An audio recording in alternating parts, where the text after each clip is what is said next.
जय हिंद बच्चों, मैं राम चौधरी स्वागत करता हूं आप सभी का हमारे चैनल रुद्रा फिजिक्स क्लासेस में। और आज हम बात करेंगे क्लास 12 चैप्टर 1 के वीडियो 3 में। और आज का जो हमारे टॉपिक रहेंगे वो रहेंगे electric field intensity and electric field lines. चलिए स्टार्ट करते हैं। फर्स्ट टॉपिक है हमारा इलेक्ट्रिक फील्ड। देखिए, लास्ट जब हमने पढ़ा था कूलम्ब्स लॉ, या जब हम चार्ज की बेसिक प्रॉपर्टीज के बारे में बात कर रहे थे, तो हमने ये पढ़ा था कि whenever charge is placed in any medium, then two charges will apply force on each other. If they are same, then the force is of repulsion. If they are opposite, then the force is of attraction. Clear? But जब हम Coulomb's law की बात करते हैं तो Coulomb's law में हमने दो स्टेटमेंट पढ़े थे। क्या पढ़े थे स्टेटमेंट कूलम्ब्स लॉ में? फर्स्ट स्टेटमेंट हमारा ये था कि force working between two charges is directly proportional to the product magnitude of their product and it is inversely proportional to the square of distance between them. तो अब यहां पे देखिए, अगर हम सेकंड वाले रिलेशन पे थोड़ा सा फोकस करें तो यहां से हमको क्या मिलता है कि जो फोर्स है, चार्जेस के बीच में जो फोर्स वर्क करता है वो डिस्टेंस के साथ वेरी करता है, यानी कि इनवर्स स्क्वायर लॉ को फॉलो करता है। दैट मीन्स हम जितना दूर जाएंगे चार्ज से, उसका जो फोर्स होगा वो उतना कम होता जाएगा और एक डेफिनेट डिस्टेंस के बाद फोर्स नेग्लिजिबल हो जाएगा या वीक हो जाएगा। इतना वीक हो जाएगा कि हम ये कह सकते हैं कि उसका फोर्स वर्क करना बंद कर देगा। फॉर एग्जाम्पल, सपोज हमने एक चार्ज रखा हुआ है यहां पे। क्लियर? ये चार्ज हमने रखा हुआ है तो ये क्या करेगा, अगर हम दूसरे चार्ज को यहां पे रखते हैं, किसी चार्ज को पॉइंट 1 पे, हमने एक दूसरा चार्ज यहां पॉइंट 1 पे रखा, अभी हम इसके बीच का फोर्स मेजर करें। मान लीजिए इस पॉइंट पे जब रखा है तो इस पे फोर्स कितना लग रहा है, F1। क्लियर? हम इसी चार्ज को यहां से उठाते हैं और कहां रख देते हैं, पॉइंट 2 पे ले जाते हैं। जब हम पॉइंट 2 पे रखेंगे, हम यहाँ पे भी फोर्स को एक्सपीरियंस करेंगे। अब अगर हम यहाँ पे फोर्स देखें तो यहाँ पे फोर्स कितना होगा, F2। और धीरे धीरे हम मान लीजिए यहाँ से उठाया हमने चार्ज को और हम थोड़ा सा और आगे ले गए, हमने यहाँ जाके रख दिया, ये हो गया पॉइंट, यहाँ पे रख दिया, पॉइंट 2 पे रखा, यहाँ पे रखा 3 पे, मान लीजिए, तो यहाँ पे भी फोर्स लग रहा है, ये हो गया आपका F3। तो हम जितना दूर जाएंगे, according to the law F is inversely proportional to R square, अगर हम इस लॉ के हिसाब से देखें तो हम जितना दूर जाएंगे, और रियलिटी भी है कि अगर हम इसको मीजर करें फोर्स को, या इसके फोर्स को जब हम एक्सपीरियंस करेंगे, तो ये हमको देखने को मिलेगा कि जितना हम दूर जाते जाएंगे फोर्स क्या होगा, उतना कम होता जाएगा, यानी कि F1 ज्यादा रहेगा, F2 उससे कम, F3 उससे भी कम। यानी कि अगर हम दूर और चलते जाएं तो एक कंडीशन ऐसी भी आएगी कि दूसरे वाले चार्ज पे जो फोर्स लग रहा है, कौन लगा रहा है, ये वाला चार्ज लगा रहा है, तो ये चार्ज दूसरे चार्ज पे जो फोर्स लगा रहा था वो फोर्स लगना बंद हो जाएगा, या यूं कहें कि फोर्स जीरो हो जाएगा। दैट मीन्स कि कोई भी चार्ज एक लिमिटेड डिस्टेंस तक ही अपना फोर्स अप्लाई कर सकता है, और इसी लिमिटेड रेंज को, लिमिटेड डिस्टेंस का मतलब क्या है कि इस फोर्स का, मान लीजिए इस फोर्स को अगर हम यहाँ पे ले जाकर, इस चार्ज को, सेकंड वाले चार्ज को अगर हम यहाँ ला के रख दें, तो इस पॉइंट के बाद फोर्स वर्क नहीं करेगा। अगर इस पॉइंट के बाद फोर्स वर्क नहीं करेगा, दैट मीन्स यहां से लेके यहां तक की जो रेडियस है, इस रेडियस में हम कहीं भी चार्ज को रखेंगे तो फोर्स लगेगा, और इस रेडियस के बाहर अगर हम चार्ज को रखेंगे दूसरे वाले को, तो उस पर फोर्स नहीं लगेगा। दैट मीन्स फर्स्ट वाला चार्ज सेकंड वाले चार्ज पे जो फोर्स अप्लाई कर रहा था वो एक लिमिटेड रीजन में ही वर्क करता है, एक लिमिटेड स्पेस में ही वर्क करता है। इसी स्पेस या इसी रीजन को हम बोलते हैं electric field. Simply the region around any charge, जो भी हमारे पास चार्ज है, इस चार्ज के सराउंडिंग में एक ऐसा रीजन होगा जहां तक हम इस चार्ज के फोर्स को एक्सपीरियंस कर सकते हैं, दैट रीजन और that space is called electric field. Electric field मतलब सिंपली समझ लीजिए कि कोई भी इंसान हो, हर इंसान का एक प्रभाव क्षेत्र होता है, एक इलाका होता है जहां तक उसका इफेक्ट रहता है, उस इलाके के बाहर उसका इफेक्ट नहीं रहता। ठीक उसी टाइप से इनका भी एक इलाका है, एक स्पेस है, जिस स्पेस में इसका फोर्स वर्क करता है, that space is called electric field. Clear? कैसे डिफाइन करेंगे हम इसको? तो हमने क्या समझा कि ये जो चार्ज है एक लिमिटेड रीजन तक, एक लिमिटेड स्पेस में ही अपने फोर्स को एक्सप्लाई कर सकता है, उसी लिमिटेड रीजन या उसी स्पेस को हम बोलते हैं इलेक्ट्रिक फील्ड। अब दो चार्ज हमने यहाँ पे यूज किए हैं। एक चार्ज तो हमने वो यूज किया है जिसका फोर्स हम एक्सपीरियंस कर रहे हैं, इस चार्ज को बोला जाता है सोर्स चार्ज। क्या बोलते हैं हम इसको? It is called source charge. दूसरा चार्ज वो है जिस पे फोर्स लग रहा है, यानी कि दूसरे चार्ज का पर्पस केवल इतना था, या दूसरे चार्ज का वर्क केवल इतना है कि हम उसको किसी पॉइंट पे रख के चेक कर रहे हैं, टेस्ट कर रहे हैं कि यहाँ पे फोर्स लग रहा है या नहीं लग रहा। सेकंड जो चार्ज है उसका इलेक्ट्रिक फील्ड प्रोड्यूस करेगा या नहीं करेगा, इस बात के बारे में हमने डिस्कस नहीं किया। सेकंड चार्ज हम केवल किस लिए अप्लाई कर रहे हैं, केवल किस लिए यूज कर रहे हैं कि सेकंड चार्ज यूज करके हम केवल ये पता लगाना चाह रहे हैं कि जहां पे ये रखा है यहाँ पे चार्ज मतलब फोर्स लग रहा है या नहीं लग रहा है। दैट मीन्स इसको हमने केवल डिटेक्शन के लिए यूज किया। That means it is called test charge. इसको हम क्या बोलते हैं? Test charge. और टेस्ट चार्ज के बारे में एक बात समझ लीजिए, जो आपका टेस्ट चार्ज होता है, टेस्ट चार्ज को हम रिप्रेजेंट करते हैं किससे? क्यू नॉट से, और ये हमेशा कैसा होता है? पॉजिटिव होता है। टेस्ट चार्ज को हम क्यू नॉट से रिप्रेजेंट करते हैं and it is always considered as positive charge. Clear? Define करते हैं क्या आया? Electric field. तो हमने क्या बोला? द स्पेस, जो हमने स्टार्टिंग में बात करी, क्या होता है इलेक्ट्रिक फील्ड, वहीं से शुरुआत करते हैं। The space around the charge, यानी कि source in which any other charge, other charge कौन सा है? Test charge, will experience a electrostatic force of attraction और repulsion is called electric field. यानी किसी भी चार्ज के सराउंडिंग में एक ऐसा स्पेस जिसमें कोई दूसरा चार्ज इलेक्ट्रोस्टैटिक अट्रैक्शन या रिपल्सन को एक्सपीरियंस करता है, तो इस स्पेस को हम बोलते हैं इलेक्ट्रिक फील्ड। या सिंपली हम कह सकते हैं, अब देखिए इलेक्ट्रिक फील्ड आ गया, ये तो हो गया इलेक्ट्रिक फील्ड। किसी भी चार्ज के सराउंडिंग में एक ऐसा रीजन होगा जहां पे उसका फोर्स एक्सपीरियंस किया जा सकता है, जहां तक उसका फोर्स वर्क करता है, that is called electric field. For example, ये एक चार्ज हमने यहां पे रखा हुआ, मान लीजिए यहां पे हमने एक चार्ज रख दिया ये Q। अब इसके सराउंडिंग में क्या होगा? इसके सराउंडिंग में हम ये मान लेते हैं कि इसके सराउंडिंग में R रेडियस तक एक इस टाइप से एक सर्कल है, इस सर्कल के अंदर इसका फोर्स वर्क करता है, R रेडियस का ये सर्कल है। अब अगर हम इस इलेक्ट्रिक फील्ड में बात करें, ये जो रीजन है जहां तक इसका फोर्स लग रहा है, ये सारा क्या है? ये इसका इलेक्ट्रिक फील्ड है। लेकिन क्या इसके इलेक्ट्रिक फील्ड के अंदर भी हर पॉइंट पे फोर्स सेम था? अगर हम इसी के इलेक्ट्रिक फील्ड में बात करें, चलो हमको ये मालूम है कि अंदर फोर्स लगता है, ठीक है, बाहर फोर्स है नहीं लगता, तो ये तो इलेक्ट्रिक फील्ड हो गया। अब अंदर भी अगर हम बात करते हैं, तो अंदर भी अगर हम अलग अलग पॉइंट ले लें, पॉइंट 1, पॉइंट 2, पॉइंट 3 या पॉइंट 4, तो क्या हर पॉइंट पे फोर्स सेम लग रहा है? नहीं लगता। क्यों नहीं लगता? कि टेस्ट चार्ज अगर हम पॉइंट 1 पे रखें, वही टेस्ट चार्ज 2 पे रखें, वही टेस्ट चार्ज 3 पे रखें, वही टेस्ट चार्ज 4 पे रखें, तो due to the change in distance क्या होता है? डिस्टेंस के चेंज होने के कारण इन पे लगने वाला जो फोर्स है वो भी बदलता है। तो एक बात तो क्लियर हो गई कि इलेक्ट्रिक फील्ड मतलब एक ऐसा स्पेस चार्ज के सराउंडिंग में जहां तक उसका फोर्स वर्क करता है, that is called electric field. But इस इलेक्ट्रिक फील्ड के अंदर भी हर जगह सेम फोर्स वर्क नहीं करता, यूनिफॉर्म नहीं होता। तो इसके लिए हम एक नया टर्म यूज करते हैं, एक नई क्वांटिटी यूज करते हैं, जिससे हम किसी भी पॉइंट पे इलेक्ट्रिक फील्ड की स्ट्रेंथ को पता लगाते हैं। इलेक्ट्रिक फील्ड के अंदर किसी भी पॉइंट पर उसकी स्ट्रेंथ को पता लगाने के लिए हम एक नई क्वांटिटी यूज करते हैं, that is called electric field intensity. Clearly क्या स्टेटमेंट है? The strength of electric field described bye A quantity called electric field intensity. Strength का मतलब है पावर, या कितना फोर्स वो अप्लाई कर सकता है, उसकी स्ट्रेंथ, उसका मेजरमेंट हम एक नई क्वांटिटी से रिप्रेजेंट करते हैं, that is called electric field intensity. अब ये इलेक्ट्रिक फील्ड इंटेंसिटी होती क्या है? वो सिंपल ही समझ लीजिए, the electric field intensity at a point is defined as the force experienced by unit positive test charge placed at that point. यानी कि ये हमने पॉइंट लिए हैं, तो इन पॉइंट्स पे अगर हम मान लीजिए यहाँ पे एक टेस्ट चार्ज रख देते हैं Q नॉट, तो इस पॉइंट पे जैसे ही हमने Q नॉट रखा, इस पे क्या करेगा? एक फोर्स लगेगा, ठीक है, फोर्स लगेगा। अगर हम इस पॉइंट पे इलेक्ट्रिक फील्ड की स्ट्रेंथ को फाइंड करें या इंटेंसिटी को फाइंड करें, तो उसके लिए हम फॉर्मूला यूज करते हैं, force working per unit test charge is called electric field intensity. क्या फॉर्मूला आया है? Force working per unit test charge,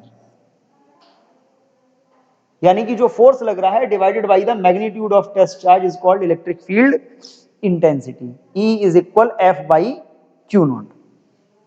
बहुत कॉमन सी बात है। E is equal F by Q not. E क्या है? ई यहाँ पे इलेक्ट्रिक फील्ड इंटेंसिटी है, इसको हम बोलते हैं इलेक्ट्रिक फील्ड इंटेंसिटी। अब अगर हम इसी में थोड़ा सा फॉर्मूले को ध्यान से देखें तो इस फॉर्मूले से अगर हम इसकी एसआई यूनिट की बात करें तो बहुत कॉमनली समझना है, इसकी एसआई यूनिट हमको क्या मिलेगी? एसआई यूनिट फॉर्मूला है एफ अपॉन क्यू नॉट।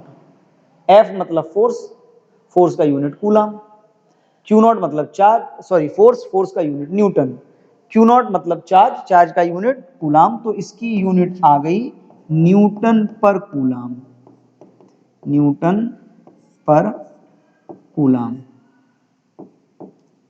या इसी को हम और नोट कर सकते हैं, that is also written as volt per metre. ठीक है, वोल्ट पर मीटर कैसे हुआ इसके बारे में भी हम बात करेंगे बाद में, बट अभी के लिए कि इसकी एसआई यूनिट क्या होती है? न्यूटन पर कूलम या फिर वोल्ट पर मीटर। अब देखिए E इज इक्वल होता है F upon Q not. F क्या है? फोर्स, फोर्स क्या है? वेक्टर क्वांटिटी, तो इलेक्ट्रिक फील्ड भी वेक्टर क्वांटिटी होगा।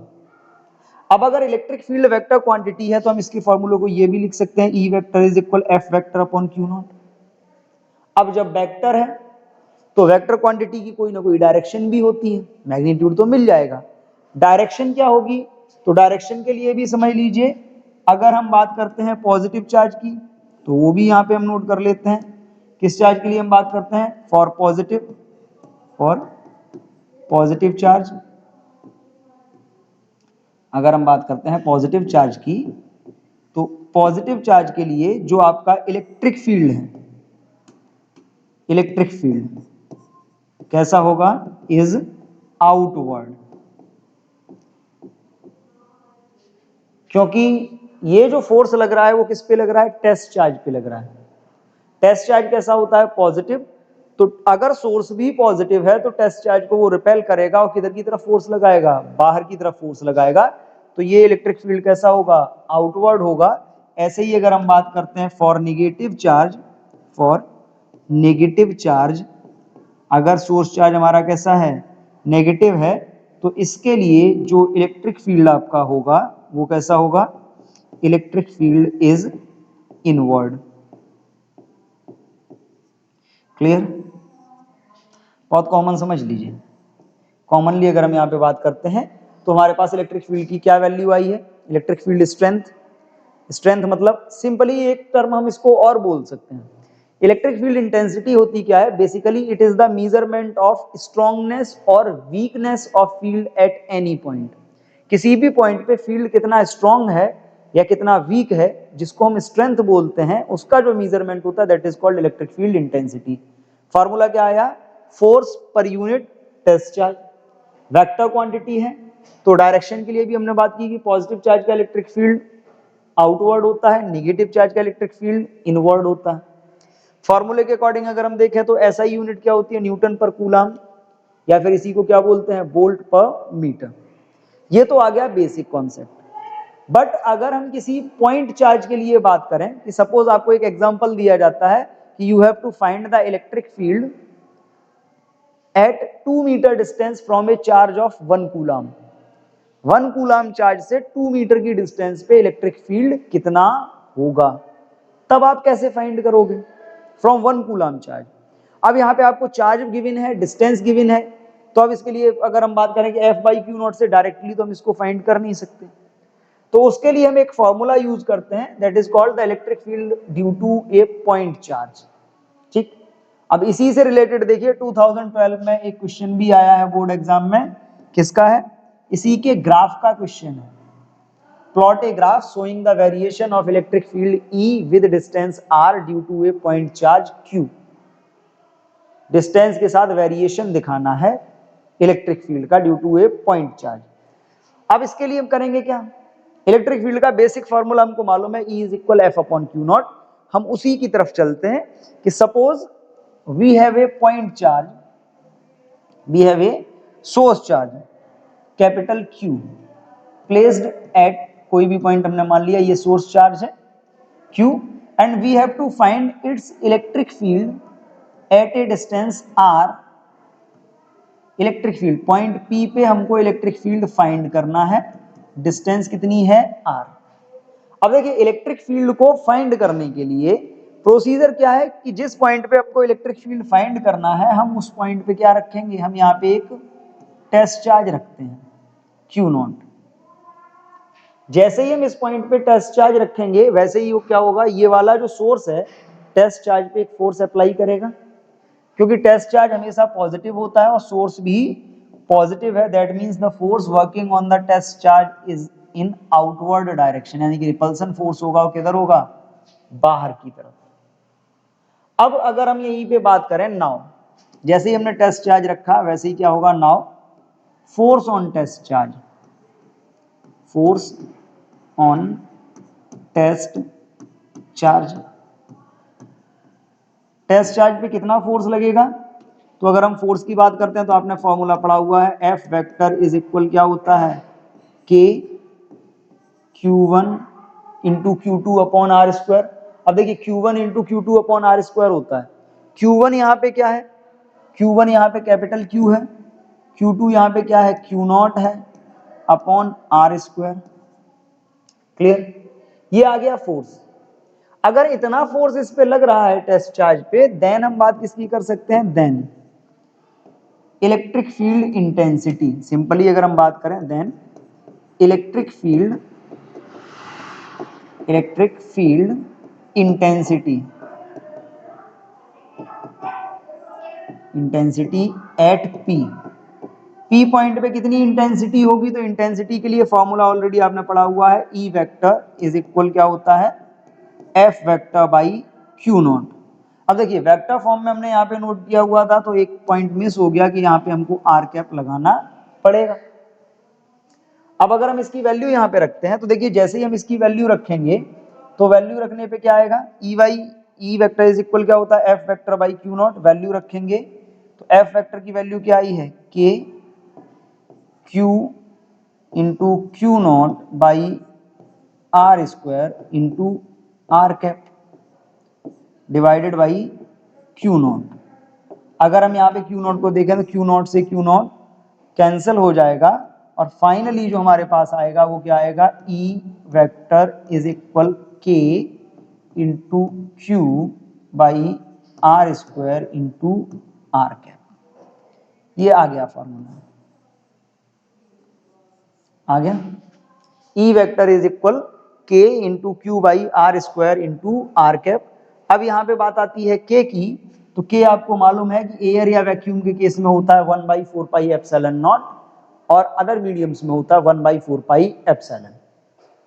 तो ये फॉर्मूला आ गया, it is the electric field due to a single point charge in any space. Point charge का इलेक्ट्रिक फील्ड कितना आया, K into Q by are square. R cap किसके लिए है, डायरेक्शन के लिए है, या इसी को अगर हम चाहें तो सिंपली हम ये भी लिख सकते हैं, E is equal 1/4 pi epsilon not into Q by are square. अब देखो इसी के साथ अगर हम बात करें तो ई और आर का क्या रिलेशन निकल के आया यहाँ पे अगर हम E और R के रिलेशन की बात करते हैं तो यहाँ से E और R का रिलेशन हमारे पास आ रहा है, E is inversely proportional to are square, E is inversely proportional to are square.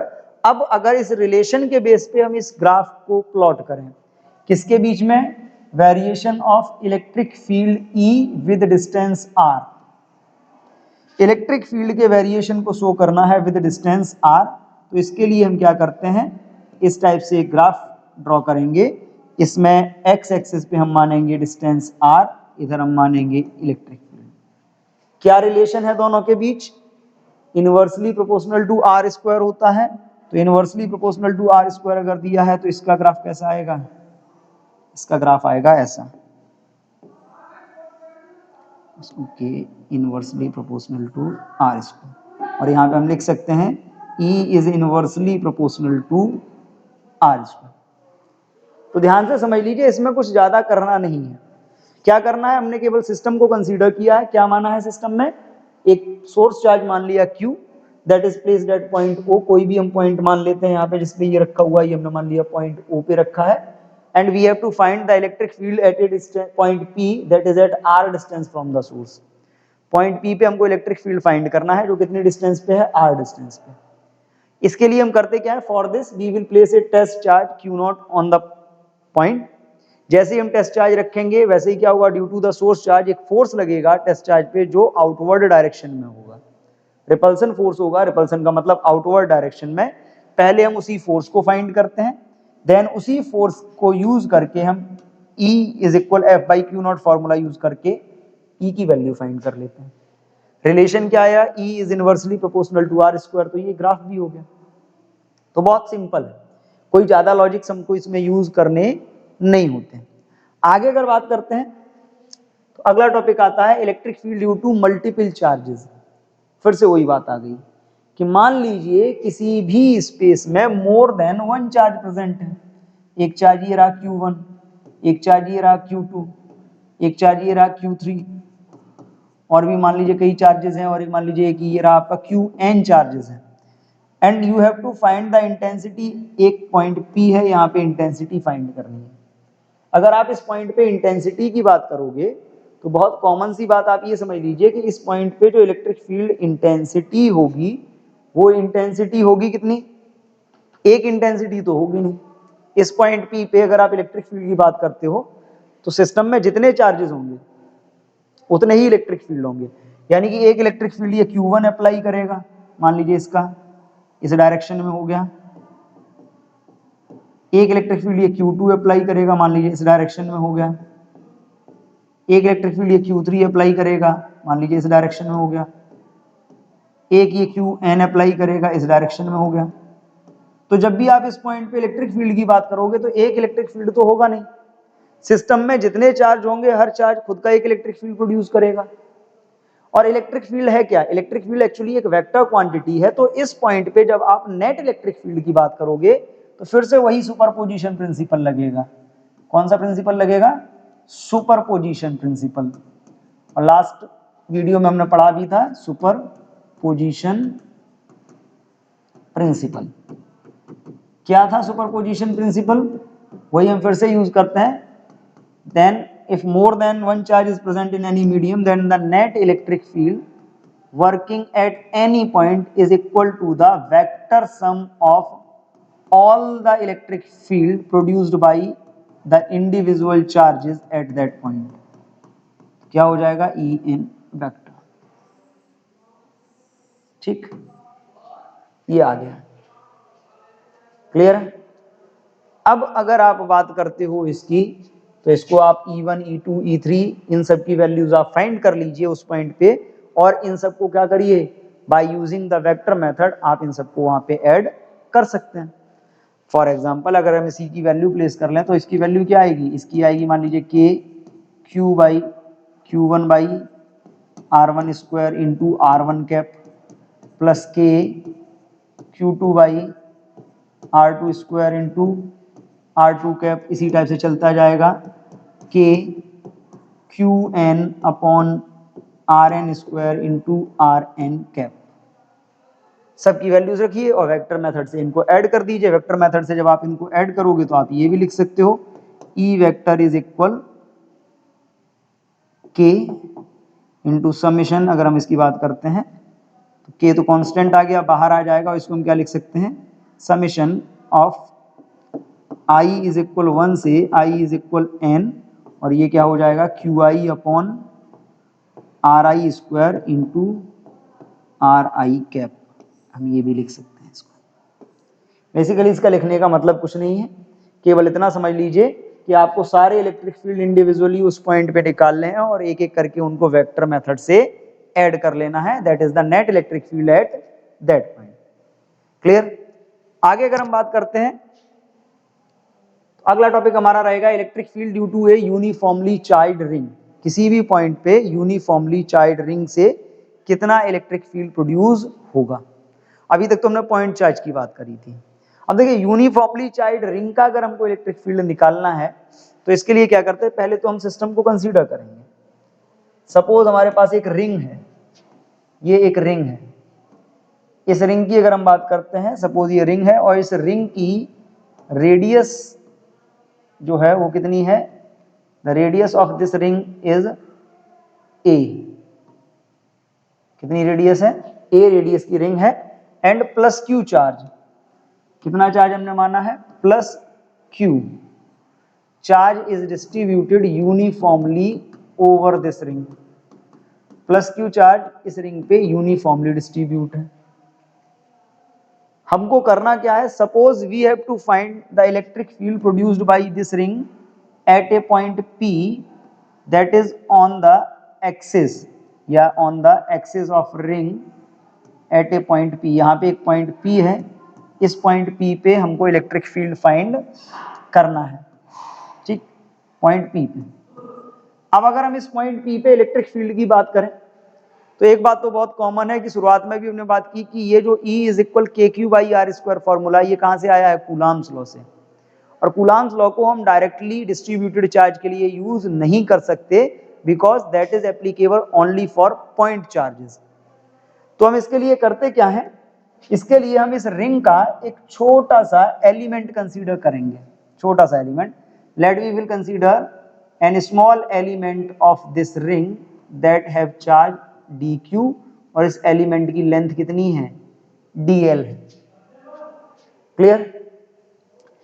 तो सबसे पहले जब हमने इसका एक छोटा सा एलिमेंट लिया तो इस एलिमेंट के लिए अगर हम इलेक्ट्रिक फील्ड निकालेंगे कहां पे, पॉइंट P पे, पूरे रिंग का हम एक बार में नहीं निकालेंगे।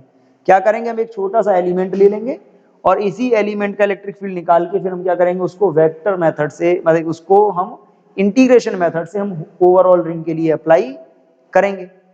एक बार में पूरे रिंग का नहीं आएगा, हम छोटे छोटे पीसेस में करेंगे और उन सबको कलेक्ट कर लेंगे, दैट मींस इंटीग्रेशन मेथड अब हम यूज करेंगे। अब यहाँ पे क्या होगा, तो हम यहीं से शुरुआत करते हैं। सबसे पहले क्या निकालते हैं, electric field, electric field at P due to element. जो एलिमेंट हमने लिया कितना इलेक्ट्रिक फील्ड होगा, अब वो भी समझ लीजिए। यहां से अगर हम बात करते हैं इलेक्ट्रिक फील्ड की, तो इलेक्ट्रिक फील्ड को फाइंड करने के लिए अब देखो, इसको अगर हम देखें तो इस लाइन को अगर हम यहाँ पे ज्वाइन करें, यहाँ पे अगर हम ज्वाइन करते हैं तो क्या आएगा, जब हम इसको ज्वाइन करेंगे यहाँ से, जो इलेक्ट्रिक फील्ड होगा वो इस लाइन में आएगा, क्योंकि चार्ज रिंग पे कैसा है, पॉजिटिव है, तो इलेक्ट्रिक फील्ड इसी लाइन में रेडियली आउटवर्ड हो जाएगा। क्लियर। मान लीजिए ये डिस्टेंस कितनी है, ये आपने माना है, यहाँ पे हम x मानते हैं कि x डिस्टेंस पे हमको फाइंड करना था, ये डिस्टेंस क्या हो गई, r। अब इसमें अगर हम पाइथागोरस इक्वेशन लगाते हैं तो पाइथागोरस इक्वेशन लगा के आएगा r is equal √x² plus a²। अब देखिए यहाँ पे electric field eight point P, point P पे कितना होगा इलेक्ट्रिक फील्ड, तो E इज इक्वल K, अब E नहीं होगा, क्या होगा, DE is equal K into charge कितना है एलिमेंट का, DQ बाई R²। अगर हम R² की वैल्यू यहाँ पे रखेंगे तो R² की वैल्यू क्या हो जाएगी, ये हो जाएगा आपका DE is equal K into DQ by x² plus a²। Clear. ये आ गया electric field produced by the element at point P। अब देखो पॉइंट P पे जो इलेक्ट्रिक फील्ड है वो इधर है एलिमेंट का, हमको चाहिए कहां, ऑन द एक्सिस। तो इसके लिए क्या करते हैं, पॉइंट P पे जो आपका एलिमेंट है, इस एलिमेंट के इलेक्ट्रिक फील्ड के हम कंपोनेंट फाइंड करेंगे। मान लीजिए ये एंगल थीटा है, तो जब हम इसको इस टाइप से ज्वाइन करेंगे तो ये वाला एंगल भी कितना होगा, थीटा, और इसके परपेंडिकुलर हमने एक लाइन ये ले ली। अगर ये DE है, ये एंगल थीटा है, तो ये क्या लिखा जाएगा, DE cos थीटा, और ये क्या लिखा जाएगा, DE sin थीटा। क्लियर।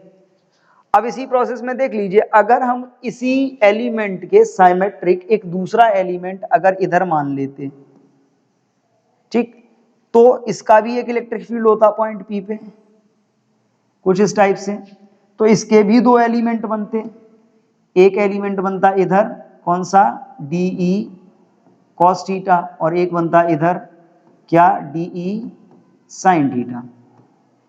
तो साइमेट्रिकली अपोजिट जितने भी एलिमेंट होंगे इन सब के कॉस थीटा तो एक डायरेक्शन में आ जाएंगे और साइन थीटा एक दूसरे के अपोजिट होंगे, यानी कि साइन थीटा से साइन थीटा क्या हो जाएगा, कैंसिल हो जाएगा। साइन थीटा से साइन थीटा कैंसिल हो जाएगा। इस केस में अगर हम बात करते हैं तो बचेगा हमारे पास क्या, केवल कॉस थीटा बचेगा। और हम अगर बात करें किसकी, resultant field at P due to whole ring, पूरे रिंग का कितना होगा इलेक्ट्रिक फील्ड, तो वो इलेक्ट्रिक फील्ड अगर हम यहाँ पे फाइंड करेंगे तो वो आएगा E is equal integration of DE cos theta. Clear, integration DE cos theta. DE की वैल्यू रखेंगे, cos थीटा की वैल्यू रखेंगे, क्या आएगा, E is equal integration DE की वैल्यू क्या है, K into D Q, K into D Q, K into D Q by are square की वैल्यू हमने रखी है क्या, X square plus A square into cos theta is equal क्या होगा डायग्राम में, थीटा ये है तो बेस अपॉन हाइपोटेनियस। बेस कितना माना है x, हाइपोटेनियस कितना है root X square plus A square. जो कांस्टेंट टर्म है बाहर आएंगे, क्या बाहर आएगा constant, E is equal K into ये हो गया आपका x upon X square plus A square into X square plus A square का रूट। रूट का मतलब होता है पावर 1/2। पावर 1 और पावर 1/2 इन दोनों को अगर हम ऐड करते हैं तो ये क्या हो जाएगा, x square plus A square whole power 3/2 और इधर बचा हमारे पास इंटीग्रेशन ऑफ डी क्यू। अगर आप इंटीग्रेशन ऑफ डी क्यू की वैल्यू फाइंड करेंगे तो integration of D Q is equal क्या आता है, क्यू आता है। तो फाइनली हमारे पास क्या आएगा, ये E is equal K into Q into X upon X square plus A square whole power 3/2। Clear, आ गया, होल पावर 3/2 ये आ गया। तो हमने किया क्या है इसमें, पहले हमने रिंग को केवल एक छोटे से एलिमेंट में कन्वर्ट किया है और एलिमेंट में कन्वर्ट करने के बाद हमने पहले पॉइंट P पे उस एलिमेंट का इलेक्ट्रिक फील्ड फाइंड किया। फिर उस एलिमेंट के साइमेट्रिकली अपोजिट हमने दूसरा एलिमेंट लिया और देखा क्या, जब हम उसके कंपोनेंट करते हैं तो साइन कंपोनेंट दोनों के कैंसिल हो जाते हैं, बचता क्या है, कॉस कंपोनेंट बचता है जो कि एक डायरेक्शन में है। दोनों के कॉस एक डायरेक्शन में, ऐसे ही हम जितने भी एलिमेंट लेंगे सिमेट्रिकली अपोजिट सारे एलिमेंट के साइन कैंसिल होते जाएंगे और कॉस किधर आते जाएंगे, एक डायरेक्शन में। तो जब हम उनको ऐड करेंगे यानी कि इंटीग्रेट कर लेंगे तो हमें कंप्लीट रिंग का इलेक्ट्रिक फील्ड मिल जाएगा। हमने इलेक्ट्रिक फील्ड की वैल्यू रखी है, कॉस थीटा की वैल्यू रखी है और फाइनली हमारे पास क्या आया, E is equal K into Q into X upon X square plus A square whole power 3/2। Clear, ये आ गया फॉर्मूला। तो ये यूनिफॉर्मली चार्ज्ड रिंग का इलेक्ट्रिक फील्ड है। हमने इलेक्ट्रिक फील्ड की बात की, इलेक्ट्रिक फील्ड इंटेंसिटी की भी बात की। अब कुछ न्यूमेरिकल्स हैं इनसे रिलेटेड जिनके बारे में हम बात करते हैं। तो देखिए क्या है न्यूमेरिकल, उसकी बात कर लेते हैं। ये पढ़ा था, न्यूमेरिकल की बात करते हैं। फर्स्ट न्यूमेरिकल क्या आया, 2 point charges plus 6q and -8q are placed at the vertices B and C of an equilateral triangle ABC of side A. Obtain an expression for magnitude and direction of resultant electric field at the vertex A due to these two charges. पहले तो जो system दिया है वो बना लेते हैं, फिर बात करेंगे बाद में। ये मान लीजिए एक आपका इक्विलेटरल ट्राइंगल। इस इक्विलेटरल ट्राइंगल में 3 एंड हैं। ये एक एंड हो गया A, ये हो गया B और ये हो गया C। 2 चार्ज रखे हुए हैं। B पे कितना रखा है, माइनस यानी कि प्लस 6q, C पे रखा हुआ है -8q। पॉइंट A पे आपको इलेक्ट्रिक फील्ड फाइंड करना है कि पॉइंट ए पे इलेक्ट्रिक फील्ड होगा कितना। अगर हम पॉइंट ए पे इलेक्ट्रिक फील्ड की बात करते हैं, कितना इलेक्ट्रिक फील्ड होगा, तो बेसिकली देख लीजिए सिस्टम में दो चार्ज हैं, तो पॉइंट ए पे इलेक्ट्रिक फील्ड कितने होंगे, दो होंगे, एक +6q का होगा और एक -8q का। +6q का जो इलेक्ट्रिक फील्ड होगा वो आपको मालूम है कि पॉजिटिव चार्ज का इलेक्ट्रिक फील्ड जो होता है वो रेडियली आउटवर्ड होता है, यानी कि यहाँ पे अगर हम इलेक्ट्रिक फील्ड देखते हैं तो जो EB होगा वो इधर आ जाएगा आउटवर्ड। ठीक, ये आउटवर्ड हो गया, ये पॉइंट को हम इधर रख लेते हैं। ये -8q है तो इसका जो इलेक्ट्रिक फील्ड होगा वो इनवर्ड होगा, तो मान लीजिए ये हो गया आपका EC। क्लियर, दो इलेक्ट्रिक फील्ड हो गए। अब इन दोनों के लिए अगर हम बात करते हैं तो आप बहुत कॉमन सी बात समझिए, साइड कितनी दे रखी है, A, साइड A दे रखी है, दोनों के बीच का एंगल कितना यहाँ पे आएगा, 120 डिग्री।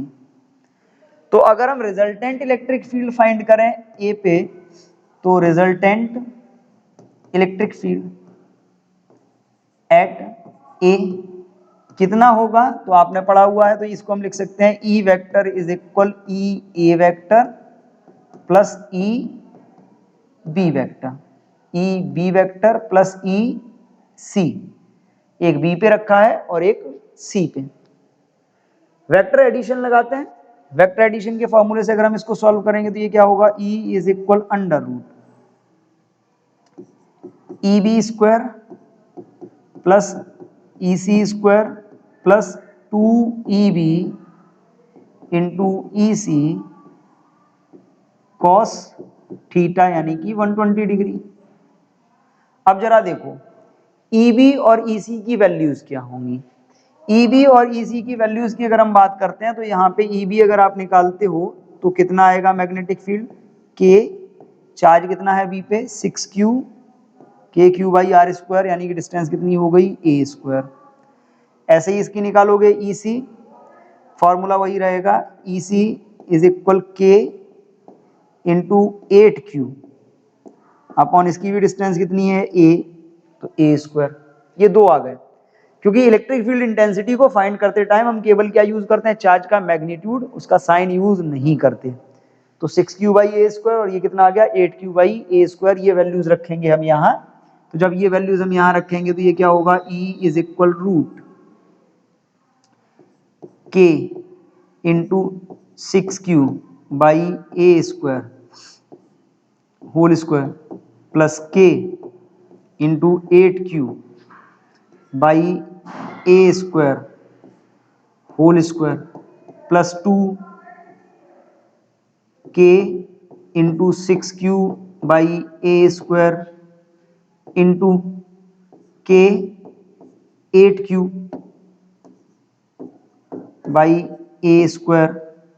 क्लियर, और cos 120 की वैल्यू होती है -1/2। क्लियर, अब जब ये हुआ तो इन सब में देखिए -1/2 से ये 2 कैंसिल हो जाएगा, 2 से 2 कैंसिल हो गया। अब इन सब में अगर हम बात करें तो कॉमन क्या आ रहा है, K स्क्वायर, देखो K square K square K square K into K square फिर से बन जाएगा, कॉमन आ रहा है। अगर हम इसमें कॉमन लेना चाहें तो क्या कॉमन ले सकते हैं, तो E इज इक्वल हमने कॉमन ले लिया क्या, K स्क्वायर कॉमन ले लिया, K स्क्वायर।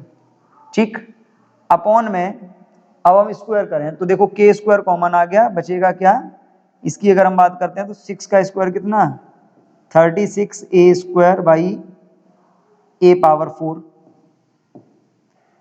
प्लस, या हम बहुत सिंपल सी बात करते हैं, देखो K स्क्वायर हो जाएगा, इसमें भी K स्क्वायर, इसमें भी K into K square, upon में देखें तो a स्क्वायर का स्क्वायर कितना होगा a⁴, इसमें भी a स्क्वायर का स्क्वायर a⁴, इसमें भी a square into a square a⁴। तो फाइनली अगर हम कॉमन लें तो हम एक साथ पूरा ले लेते हैं, क्या कॉमन ले लेते हैं, K स्क्वायर/a⁴, या हम सीधा सीधा बात करते हैं, हम इसको कॉमन लेते हैं K/a² होल स्क्वायर कॉमन ले लिया, क्या बचेगा 6q का स्क्वायर कितना होगा 36q², 8q का होल स्क्वायर कितना होगा 64 4q²। और ये देखो माइनस का साइन पहले आ जाएगा और कितना होगा 6 इंटू 8, कितना हो गया 48q²। अब इसको जरा सॉल्व करो। ये k/a² होल स्क्वायर था, ये रूट से बाहर आएगा तो स्क्वायर इसका कैंसिल हो जाएगा, स्क्वायर कैंसिल होगा तो ये कितना बचेगा e इज इक्वल k/a² तो बाहर आ गया। ठीक, 36 इंटू 64 कितना हो गया 100, 100 में से 48 लेस होगा तो ये कितना बचेगा 52q²। 52q² की अगर हम बात करते हैं तो इसमें अब इससे भी बाहर आएगा कुछ और क्या बचेगा e इज इक्वल k/a² या k/a² अगर हम इसको अलग कर लें तो k, इसको क्या लिख सकते हैं k इंटू 52 को हम लिख सकते हैं 4√13 2√13। अब देखो 52 है, 52 को हम क्या लिख सकते हैं 4 इंटू 13, 4 रूट से बाहर आएगा तो 2, √13 अंदर रह गया 2√13q/a²। ये आ गया आपका overall force working at the vertex A, overall electric field. तो सिंपली हमने इलेक्ट्रिक फील्ड का फॉर्मूला यूज किया है और इलेक्ट्रिक फील्ड के फॉर्मूले में हमने कौन सा कॉन्सेप्ट यूज किया है, सुपरपोजिशन प्रिंसिपल वाला कॉन्सेप्ट यूज किया और हमने इलेक्ट्रिक फील्ड की वैल्यू को वहां पे फाइंड कर लिया। कुछ अलग नहीं करना है, दोनों की इलेक्ट्रिक फील्ड अलग अलग, फिर आप वेक्टर मेथड से इनको ऐड करेंगे और फाइनली हमें वैल्यू मिल गई। क्लियर है? चलते हैं आगे, देखते हैं अगला क्वेश्चन। अगला क्वेश्चन क्या है, calculate the electric field strength which is required to just support a water drop of mass 10 to the power minus 3 kg and having a charge 1.6 into 10 to the power minus 19। यानी कि एक water drop है, समझना, ये रहा water drop, मास कितना है इसका, mass 10 to the power minus 3 kg और इसके पास चार्ज कितना है, Q है 1.6 into 10 to the power minus 19 coulomb. अब एक बहुत कॉमन सी बात यह है कि जैसे ही आप इसको फ्रीली छोड़ोगे ड्रॉप को तो ड्यू टू द वेट ये किधर आएगी, नीचे आएगी। अगर हम नीचे की तरफ बात करते हैं तो for supporting the drop, drop को क्या करना है, सपोर्ट करना है। तो कल भी हमने इस टाइप का एक क्वेश्चन किया था, supporting the drop. Last video में भी पढ़ा था कि ड्रॉप को अगर सपोर्ट करना है तो जितने फोर्स से ये नीचे गिर रही है इतने ही फोर्स से हम क्या करें, इसको ऊपर की तरफ धकेलें। यानी कि जितना इसका वेट है इसी के अपोजिट फोर्स हम किधर लगाएं, ऊपर की तरफ लगाएं। तो अगर इस पे इतना ही फोर्स ऊपर की तरफ लगाना है तो कंडीशन उसका में क्या होगी कि जो वेट है वो किसके इक्वल हो जाएगा, वेट इज इक्वल हो जाएगा इलेक्ट्रोस्टैटिक फोर्स। अच्छा, वेट का फॉर्मूला क्या होता है, mg। इलेक्ट्रोस्टैटिक फोर्स का फॉर्मूला क्या होता है, E इंटू क्यू। फाइंड हमको करना है इलेक्ट्रिक फील्ड स्ट्रेंथ। तो इलेक्ट्रिक फील्ड स्ट्रेंथ कितनी होनी चाहिए, तो E इज इक्वल क्या हो गया m into g by q. Value रखेंगे, इसकी वैल्यू आएगी आपकी, m की वैल्यू है 10 to the power minus 3, g की वैल्यू हम ले लेते हैं 10 and q is 1.6 into 10 to the power minus 19। 10 में 1.6 से जब हम डिवाइड करेंगे तो ये आएगा आपका E is equal 6.25। 10 to the power minus 19 ऊपर जाएगा, प्लस का हो जाएगा और ये कितना रह जाएगा 10 टू दी पावर 16 और यूनिट हो गया इसका न्यूटन पर कूलम। दैट मीन्स हमको इतना force apply, electric field apply करना पड़ेगा in the upward direction. Direction भी हम लिख देते हैं क्योंकि सपोर्ट करना है, तो किस डायरेक्शन में, opposite to the weight, opposite to wait,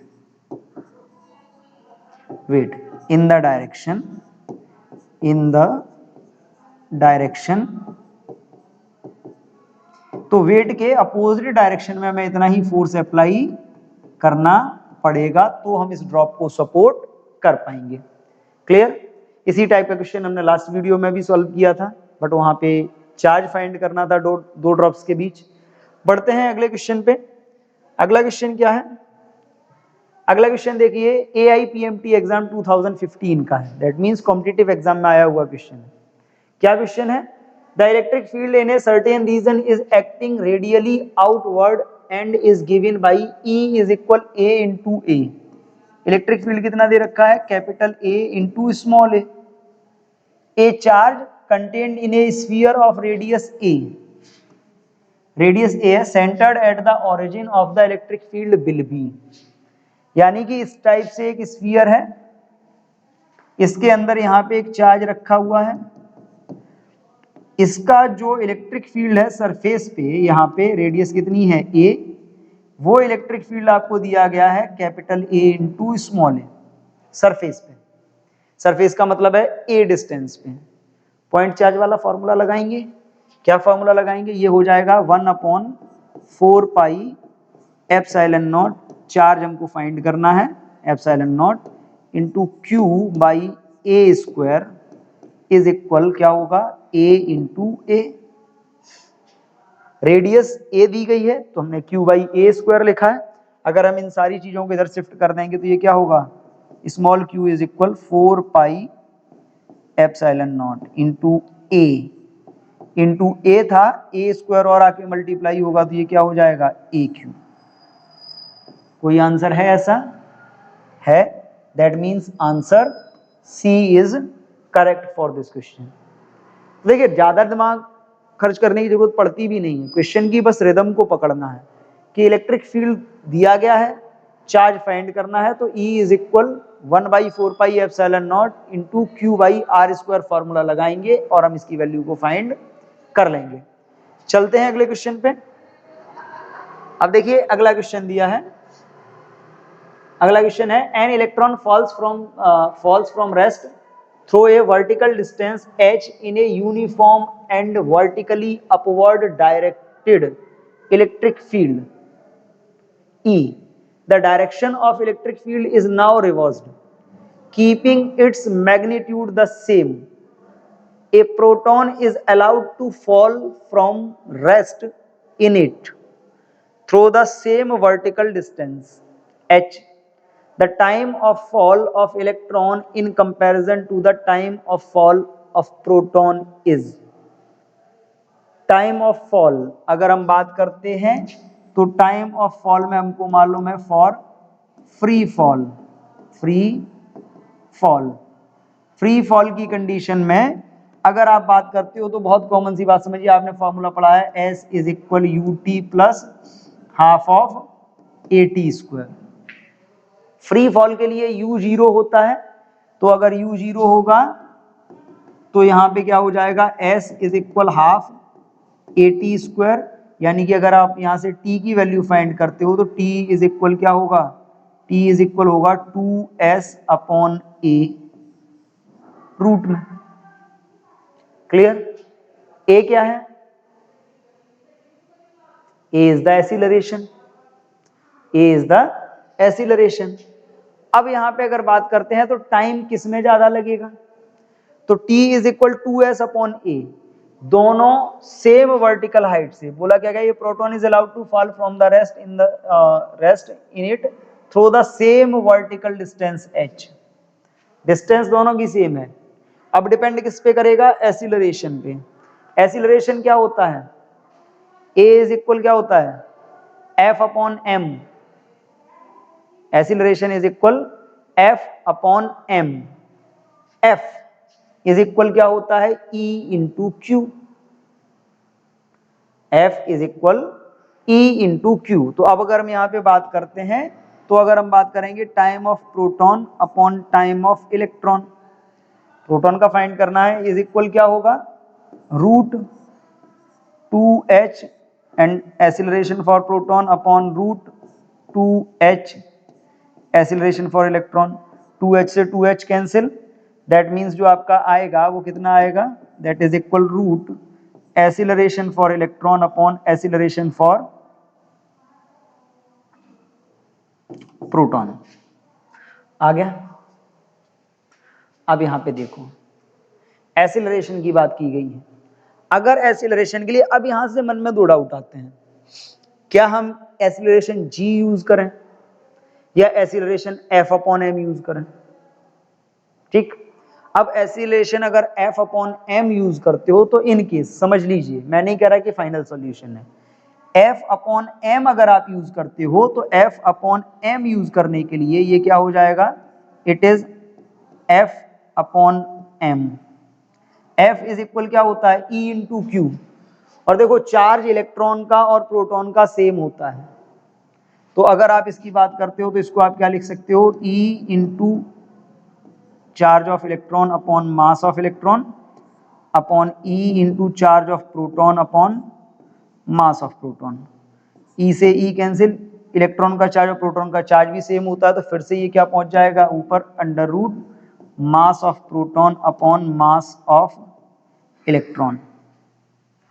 इस केस में अगर देखा जाए तो प्रोटॉन का मास कैसा होता है, इलेक्ट्रॉन के मास से ज्यादा होता है। The time of fall of the electron in comparison to the time of fall of proton is, electron का टाइम पूछा है, तो इलेक्ट्रॉन का टाइम अगर आपसे पूछा है तो इलेक्ट्रॉन का टाइम अगर आप यहां से निकालोगे तो थोड़ा सा और इसको क्लियर कर लेते हैं, तो time of electron is equal क्या होगा, इधर जाएगा, इसको देखो time of electron upon time of proton अगर हम रेसिप्रोकल कर लें ऊपर वाले का तो ये हो जाएगा root mass of electron upon mass of proton. इसको इधर ले जाओगे तो ये आएगा आपका time of electron is equal time of proton. यह बहुत सिंपल सी बात है, इसी से देख लो, मास ऑफ इलेक्ट्रॉन कम होता है, मास ऑफ प्रोटॉन ज्यादा होता है, दैट मीन्स ये क्या आएगा, लेस देन 1 आएगा, इट बिकम्स लेस देन 1। और लेस देन 1 होने का मतलब क्या है कि टाइम कैसा होगा, स्मॉलर होगा, टाइम इज स्मॉलर, ठीक। बट वर्टिकल बोला गया है, वर्टिकल डिस्टेंस h, अब वर्टिकल डिस्टेंस h बोला गया तो यहाँ पे ग्रेविटी भी यूज हो सकती थी, ग्रेविटी अगर हम यूज कर लेते तो फिर तो दोनों के लिए इक्वल आ जाता टाइम, फिर तो a से a कैंसिल हो जाता, प्रॉब्लम ही नहीं थी। बट मास के केस में ये कितना आएगा, मास of electron upon mass of proton, यानी कि जो टाइम होगा that is smaller, come time लेगा इलेक्ट्रॉन गिरने में प्रोटॉन के कंपैरिजन में, ठीक। आगे बात करते हैं। अगला क्वेश्चन जो हमारा रहेगा, अगला टॉपिक है हमारा इलेक्ट्रिक फील्ड लाइंस। अब देखिए इलेक्ट्रिक फील्ड लाइंस क्या है, बेसिकली हमने इलेक्ट्रिक फील्ड की बात करी। इलेक्ट्रिक फील्ड था क्या, जब हम बात कर रहे थे इलेक्ट्रिक फील्ड की, तो किसी भी चार्ज के सराउंडिंग में एक ऐसा स्पेस जहां उसका फोर्स वर्क करता है, दैट इज इलेक्ट्रिक फील्ड। तो इलेक्ट्रिक फील्ड को रिप्रेजेंट करने के लिए, किसी भी स्पेस में इलेक्ट्रिक फील्ड को रिप्रेजेंट करने के लिए हम एक मेथड यूज करते हैं, that is called electric field lines. Basically ये होती क्या है इलेक्ट्रिक फील्ड लाइंस, अगर हम इनकी बात करें कि सपोज ये चार्ज हमने रखा हुआ है Q, इसके सराउंडिंग में एक ऐसा स्पेस होगा जहां तक इसका फोर्स वर्क करेगा, इस स्पेस को हम बोलते हैं इलेक्ट्रिक फील्ड। अब इस स्पेस में इलेक्ट्रिक फील्ड कहां कितना होगा ये तो हम स्ट्रेंथ से पता लगा सकते हैं, बट इलेक्ट्रिक फील्ड की डायरेक्शन क्या होगी या उसका मैग्नीट्यूड क्या होगा, इसको रिप्रेजेंट करने के लिए हम एक और मेथड, कहां पे फील्ड स्ट्रांग होगा कहां पे वीक होगा, विदाउट यूजिंग द नंबर्स, अगर हम एक रिप्रेजेंटेटिव मेथड यूज करते हैं तो वो रिप्रेजेंटेटिव मेथड क्या होता है, electric field lines. Basically electric field line को डिफाइन किया जाता है, it is the path on which positive charge can move in electric field if it is free to do so. यानी कि अगर हम इसके अंदर कोई भी पॉजिटिव चार्ज कहीं पे रखें तो आपको मालूम है कि पॉजिटिव टेस्ट चार्ज पे क्या लगेगा, फोर्स। जब फोर्स लगेगा तो ये चार्ज क्या होगा, मूव करेगा। तो जब ये टेस्ट चार्ज मूव करेगा इलेक्ट्रिक फील्ड के अंदर, तो ये पॉजिटिव चार्ज जिस पाथ पे मूव करेगा उस पाथ को हम बोलते हैं इलेक्ट्रिक फील्ड लाइन। क्या होती है, डिफाइन किया है, electric field line due to a charge और group of charges is represented by electric lines of force, यानी कि जिसको हम इलेक्ट्रिक लाइन ऑफ फोर्स बोलते हैं या इसी को क्या बोलते हैं, field lines. An electric line of force is the path along which a small positive test charge would move if free to do so। यानी कि इलेक्ट्रिक फील्ड के अंदर जब आप टेस्ट चार्ज रखोगे तो उस पर फोर्स लगेगा और ड्यू टू द फोर्स क्या होगा, वो मूव कर सकता है। अगर हम उसको फ्री छोड़ दें मूव करने के लिए तो वो टेस्ट चार्ज इस पाथ पे मूव करता हुआ जाएगा, उसी पाथ को हम बोलते हैं इलेक्ट्रिक फील्ड लाइन। अगर हम बात करें electric lines of force do not actually exist, it is only A way of representing electric field, यानी कि रियलिटी में ऐसी कोई लाइन एग्जिस्ट करती नहीं है, बट इलेक्ट्रिक फील्ड को रिप्रेजेंट करने के लिए हम एक मेथड यूज करते हैं, that method is called electric field lines. आगे अगर हम बात करते हैं इलेक्ट्रिक फील्ड लाइंस की, तो प्रॉपर्टीज आएंगी, इंपॉर्टेंट है इलेक्ट्रिक फील्ड लाइन की प्रॉपर्टीज, और इनकी प्रॉपर्टीज को यूज करके अलग अलग टाइप के फील्ड लाइन पैटर्न ड्रॉ करने के लिए कई बार बोर्ड एग्जाम में आए हैं। हम उनकी भी बात करेंगे, किस टाइप से प्रॉपर्टीज को हम यूज करते हैं, क्या क्या प्रॉपर्टीज हैं, इंपॉर्टेंट हैं बोर्ड के पर्पज से भी या कॉम्पिटिटिव एग्जाम के पर्पज से भी, क्योंकि इनकी प्रॉपर्टीज यूज होती हैं एग्जाम्स में। क्या है? फर्स्ट प्रॉपर्टी दी है, the line of force would always originate from A positive charge and ends on A negative. यानी कि अगर आपके पास सिंगल पॉजिटिव चार्ज है तो जो फील्ड लाइंस होंगी वो पॉजिटिव चार्ज से निकलेंगी, ओरिजिनेट होंगी, और नेगेटिव चार्ज पे एंड होंगी। इस टाइप से डायरेक्शन होती है, पॉजिटिव चार्ज से ओरिजिनेट होंगी, और अगर सिंगल नेगेटिव चार्ज आपके पास है तो ये नेगेटिव चार्ज पे जाके एंड करेंगी। यानी कि पॉजिटिव चार्ज पे इलेक्ट्रिक फील्ड लाइंस आउटवर्ड होती हैं और नेगेटिव चार्ज की फील्ड लाइंस इनवर्ड। जैसा डायरेक्शन इलेक्ट्रिक फील्ड का होता है वैसा ही इनका भी। क्लियर? सेकंड प्रॉपर्टी क्या है? The direction of electric field. अब देखिए इलेक्ट्रिक फील्ड लाइंस को हम यूज क्यों कर रहे हैं? टू फाइंड द फोर्स या to find the electric field. Electric field है क्या? इलेक्ट्रिक फील्ड एक वेक्टर क्वांटिटी है। तो वेक्टर क्वांटिटी का मतलब क्या है? इसमें मैग्नीट्यूड भी होगा और डायरेक्शन भी होगी। तो इलेक्ट्रिक फील्ड लाइन अगर हम इसको यूज कर रहे हैं रिप्रेजेंट करने के लिए, तो इलेक्ट्रिक फील्ड लाइन से हमको दोनों के बारे में इंफॉर्मेशन मिलनी चाहिए, मैग्नीट्यूड के बारे में भी और डायरेक्शन के बारे में भी। यहां हम उसी की बात करते हैं कि अगर बात करें तो direction of electric field at any point is given by the direction of tangent to the field line at every point. Field line के किसी भी पॉइंट पे, यहां पे तो चलो देख लो फील्ड लाइन स्ट्रेट है, मान लीजिए किसी सिस्टम में फील्ड लाइन हमारी कर्व हो जाती है, मान लीजिए अगर फील्ड लाइन कर्व होती तो इलेक्ट्रिक फील्ड की डायरेक्शन हम कैसे फाइंड करते? तो लाइन के किसी भी पॉइंट पे, मान लीजिए ये पॉइंट है, इस पॉइंट पे इलेक्ट्रिक फील्ड की डायरेक्शन देखनी है तो यहाँ पे हम क्या ड्रॉ करेंगे? टेंजेंट। ये डायरेक्शन होगी इलेक्ट्रिक फील्ड की। इस पॉइंट पे बात करेंगे तो ये होगी डायरेक्शन। जो tangent drawn at any point of field line will represent the direction of electric field. किसी भी पॉइंट पे जो फील्ड की डायरेक्शन होगी वो किससे रिप्रेजेंट करेंगे? टेंजेंट से रिप्रेजेंट करेंगे। Clear? That means the electric field is always tangential at the field line. Next property क्या है? Next is if the field lines are closer together the electric field in that region is relatively strong, if the field lines are far apart the field is weak. यानी कि जो spacing है उसके through हम क्या कर सकते हैं? इलेक्ट्रिक फील्ड की स्ट्रेंथ या उसकी जो इंटेंसिटी है उसको आइडेंटिफाई कर सकते हैं। फॉर एग्जांपल हम एक सिंगल पॉइंट चार्ज का ही केस ले लेते हैं कि ये चार्ज है, इसकी फील्ड लाइंस अगर हम देखते हैं तो ये देखो इस टाइप से है, इस टाइप से शो करी है हमने। अब यहां पे देखना ये फील्ड लाइंस है, मान लीजिए ये फील्ड लाइंस है। अगर इन फील्ड लाइंस की हम बात करें तो यहाँ पे देखो, यहाँ पे स्पेसिंग कैसी है? कम है, यानी कि पास पास है, तो यहाँ फील्ड कैसा होगा? स्ट्रॉन्ग। और यहाँ पे देखें तो फील्ड लाइंस कैसी हैं? दूर दूर हो गई, तो यहाँ फील्ड कैसा हो गया? वीक। ये तो फील्ड लाइन पैटर्न हमको बता रहा।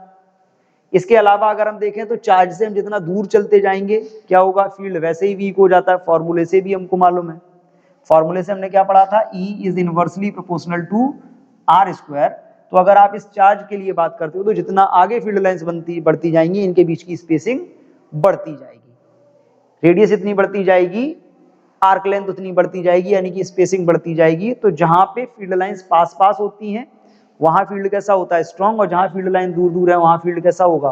वीक। क्लियर? नेक्स्ट प्रॉपर्टी क्या है? Electric line of force never intersect each other. ये बड़ा इंपॉर्टेंट है।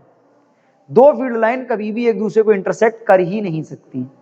क्यों नहीं करती? कि सपोज हम अगर मान लें कि इस टाइप से फील्ड ने इंटरसेक्ट कर गई, तो इंटरसेक्टिंग पॉइंट पे अगर हम देखेंगे तो एक डायरेक्शन तो हमको ये मिलेगी टेंजेंट से, इस पे एक डायरेक्शन ये मिलेगी। दैट मींस अगर हम इंटरसेक्ट करता हुआ मान लेते हैं तो at the intersecting point field will have two directions at the same point. Intersect नहीं करती। क्यों नहीं करती? क्योंकि अगर ये इंटरसेक्ट कर जाएंगी तो इंटरसेक्टिंग पॉइंट पे, यानी कि एक ही पॉइंट पे फील्ड की दो डायरेक्शन होंगी। ठीक, जो पॉसिबल नहीं है, दैट मीन्स इंटरसेक्ट नहीं करेंगी, will never intersect. Next property क्या होती है?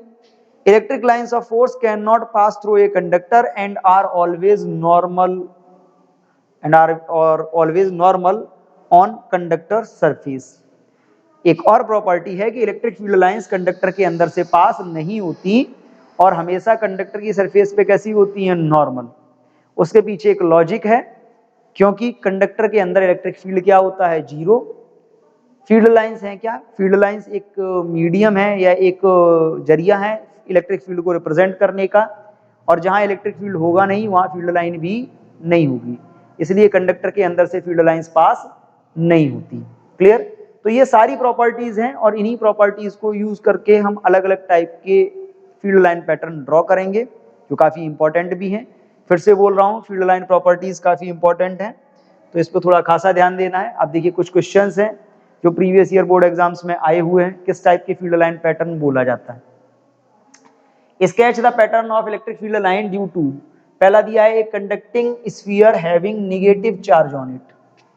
अब देखना, फर्स्ट वाले के लिए हम सॉल्यूशन लेते हैं, क्या होगा? ए, एक कंडक्टिंग स्फीयर है, ठीक है, क्या है? कंडक्टर। इस पे कैसा चार्ज है? इसकी सरफेस पे निगेटिव चार्ज है। अब देखिए निगेटिवली चार्ज स्फीयर है, फील्ड लाइन अंदर जाती नहीं है, बट आपको मालूम है कि कंडक्टर की सरफेस पे कैसी होती है? परपेंडिकुलर। निगेटिव चार्ज के लिए कैसी होती है? इनवर्ड, बट अंदर नहीं जाएंगी कंडक्टर के। तो ये क्या होगी? फील्ड लाइन पैटर्न इसका कुछ इस टाइप से होगा। इस टाइप से होने का मतलब क्या है? सारी की सारी फील्ड लाइंस इस स्फीयर के सेंटर की तरफ डायरेक्टेड होंगी, बट कोई भी फील्ड लाइन इसके अंदर नहीं जाएगी। ये पैटर्न हो गया किसका? Conducting sphere having negative charge on it. Next दिया है एन इलेक्ट्रिक डाइपोल। अब देखिए इलेक्ट्रिक डाइपोल क्या होता है? डाइपोल मतलब system of two equal and opposite charges. ये हो गया आपका प्लस क्यू, ये हो गया आपका माइनस क्यू। अब हमें इसमें क्या करना है? फील्ड लाइन पैटर्न बनाना है। तो फील्ड लाइन पैटर्न के लिए बहुत कॉमन सी बात समझिए, डाइपोल का मतलब होता है system of equal and opposite charges. ये प्लस क्यू, ये हो गया माइनस क्यू, यानी कि जो इलेक्ट्रिक फील्ड लाइंस होंगी पॉजिटिव से निकलेंगी और कहाँ जाएंगी? निगेटिव में डायरेक्शन।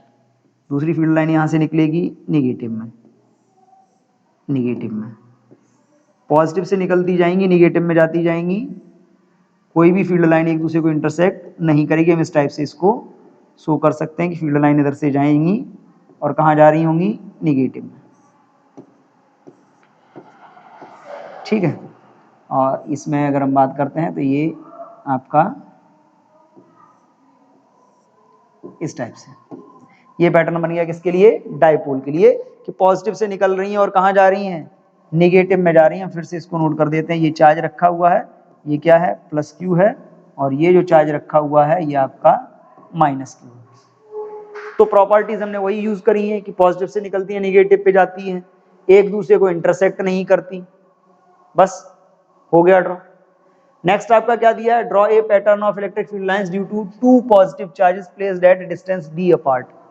दो पॉजिटिव चार्ज डी डिस्टेंस पे रखे हैं, इसका फील्ड लाइन पैटर्न बनाना है। अब देखिए दो पॉजिटिव चार्ज के लिए तो बहुत कॉमन सी बात समझ लीजिए, एक चार्ज ये है, ये भी पॉजिटिव है, और एक चार्ज ये भी है, ये भी पॉजिटिव। हम यहाँ पे इसको भी लिखते हैं प्लस क्यू, या हम इसको इस टाइप से लिख लेते हैं, ये भी पॉजिटिव और ये भी पॉजिटिव। अच्छा, दो पॉजिटिव चार्जेस के बीच में क्या होता है? रिपल्सन होता है। सेम चार्ज है, रिपल्सन होगा तो ये चीज हमको फील्ड लाइन पैटर्न से देखने को भी मिलेगी। सारी की सारी फील्ड लाइन कैसी होंगी? आउटवर्ड डायरेक्शन में होंगी, रिपल्सन देखने को मिलेगा, ठीक। अगर इसकी बात करते हैं तो इस टाइप से पैटर्न बनेगा, क्योंकि फील्ड लाइन एक दूसरे से मर्ज हो नहीं सकती। इस टाइप से रिपल्सन देखने को मिलेगा हमको, रिपल्सन को हम इस टाइप से शो कर सकते हैं।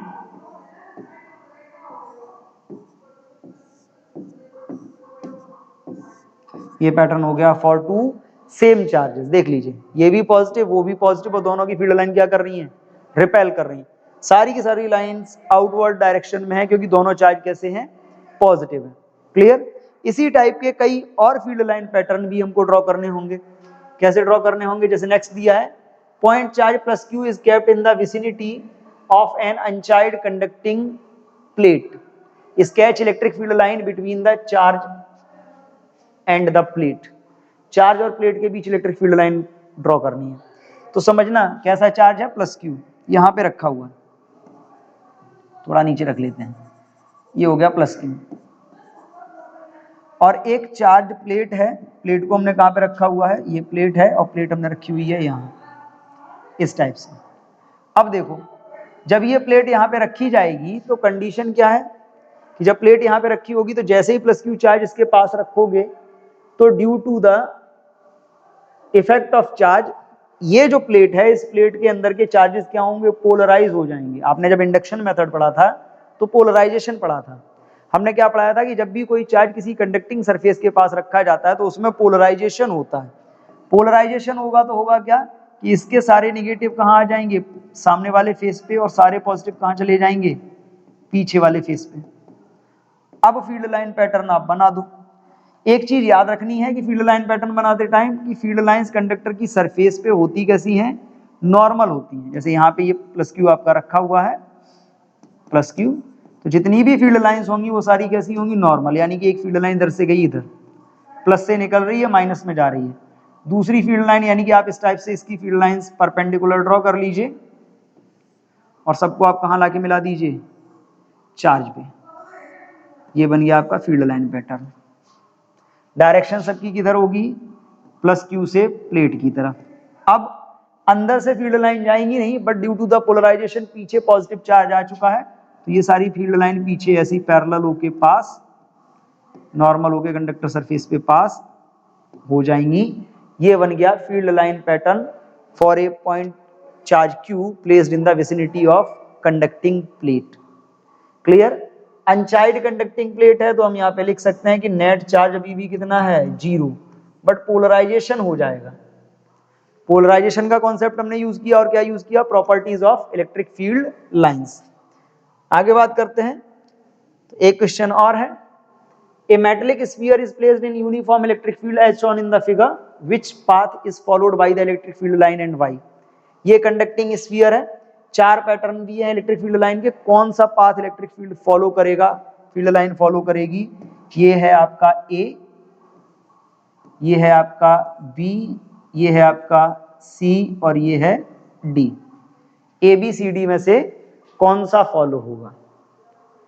तो प्रॉपर्टीज हमने क्या पढ़ी है कि कंडक्टिंग स्फीयर है या कंडक्टिंग सरफेस के अंदर से फील्ड लाइन पास नहीं होती, दैट मींस बी और सी एलिमिनेट हो गए।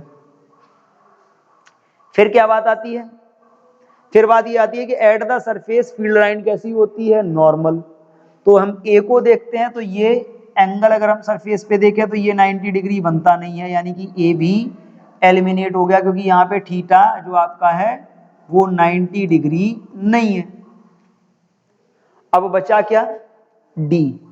अगर हम डी पे देखते हैं तो डी पे जो ये एंगल है ये कितना है, 90 डिग्री है, that means pattern D is correct for this.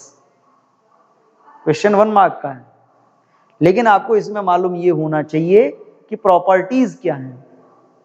तो कौन कौन सी प्रॉपर्टीज यूज हुई हैं, कंडक्टर के अंदर से पास नहीं होती और कंडक्टर की सरफेस पे कैसी होती है, परपेंडिकुलर।